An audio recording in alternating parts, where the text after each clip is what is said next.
Support for this podcast comes from the St. Alphonsus Neuroscience Institute, offering technology to provide treatment for neurological, neurosurgical, and neurointerventional conditions. This includes a dedicated neurotrauma ICU for critical care of the brain or spine and a 24/7 stroke team. More at stalphonsus.org. The West is in a snow drought, mountain areas delayed opening, and limited ski runs. But nonprofit recreation area Boise Basin has a secret weapon against the warming conditions. I talked to the snowmakers and I was like, just start making snow up there. And we picked a spot. We called it Project X. We just made a giant pile of snow. I'm Jamie Geary. How Boise Basin opened with snow stored last season. Listen on BoiseStatePublicRadio.org.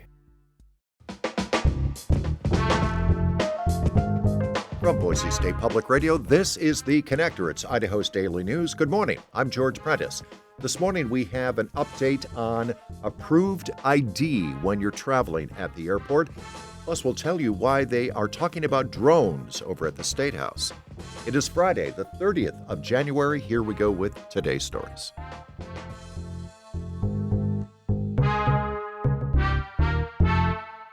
We have learned that the Boise City Council will soon be briefed in public regarding the incident during the potato drop on New Year's Eve where, during a fireworks show, a 5-year-old girl was severely injured. You'll remember our previous stories from police reports that detailed the explosives that were used and how seriously those injuries were to the girl, and some of the expletives that were spewed, captured on police body cams by the potato drop operator. He even had a few choice words for the mayor and the city of Boise. Now we have learned that Assistant Boise Fire Chief Romeo Gervais will brief the Boise City Council next Tuesday. Also briefing the council will be Maria Wigg, City of Boise Engagement Director, who we talked to on Morning Edition this week. And all of our reporting is available on our website, boisestatepublicradio.org. And again, that meeting will be on Tuesday at City Hall. Since last May, domestic travelers have had to provide federally approved ID to board a flight. This morning, Julie Lucata tells us more on the TSA's new alternative for those without a Star Card or a U.S. passport or a military ID. Travelers who go to the airport without the correct ID will now have to go through an additional security screening and pay a fee to receive a temporary authorization. Starting February 1st, if somebody doesn't have a federally accepted form of ID or a real ID compliant form of identification, there will now be a $45 fee imposed on travelers. Britt Rosenthal from the Idaho Transportation Department says the TSA recommends travelers register and pay for the temporary authorization in advance. They are telling travelers to anticipate a 30-minute wait as they process that application to get through security, and it's not even guaranteed. The registration is then valid for 10 days from the traveling date. Whether it's with a Star Card, with a passport, with a military ID, we just don't want to see people getting caught up at the gate, missing flights, missing vacation plans, missing business travel plans, things like that. Since the federal ID requirement kicked in last year, Rosenthal says 64% of Idahoans have already applied for a Star Card, the federally vetted state ID. Julie Duqueta, Boise State Public Radio News. At the Capitol on Thursday, lawmakers were talking about drones, specifically drones over our state prisons. We learned yesterday that a March 2024 escape of 2 inmates that included a deadly shootout.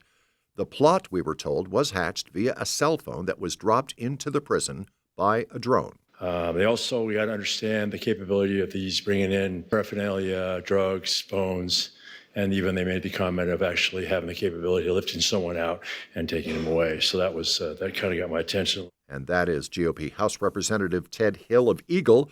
He's sponsoring a measure that would allow the state to claim the airspace, at least about 400 feet of it, over Idaho prisons, so they can ban drones. It's a huge threat, and we're going to have to address this probably from this legislature in the future and how we're going to manage this across the state from congested areas where the feds don't necessarily protect us, and we have to work on this. And the day that day happens, it will come in a fury when one of these events happen.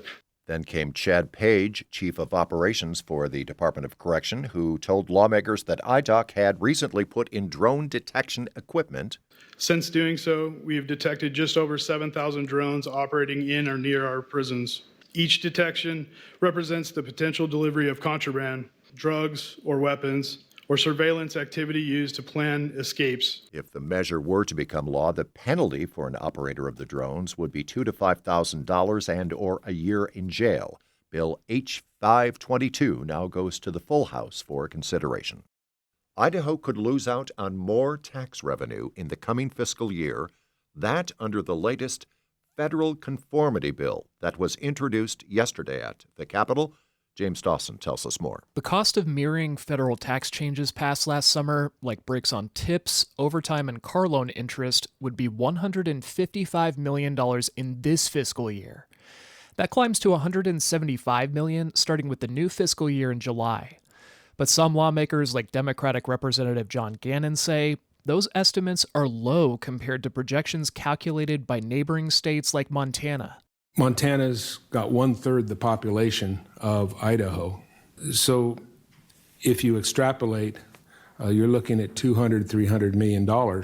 Republican Representative Jeff Ehlers, who sponsors the bill, says his proposal is a midpoint of several estimates from state and local nonprofits. He says not conforming to federal changes would hurt regular citizens. I think it means the average citizen of Idaho is going to lose out on tax benefits. Ehlers' bill still needs a public hearing before it could reach the House floor. James Dawson, Boise State Public Radio News. And that is today's episode of The Connector. I'm George Prentice. I would greatly appreciate if you could give a listen to a conversation I just had with Dr. Sam Martin. We talked on Morning Edition. And what she posed for us is this. Is Minneapolis more than a tragedy? Is it a test? I'll see you here on Monday. Have a good weekend.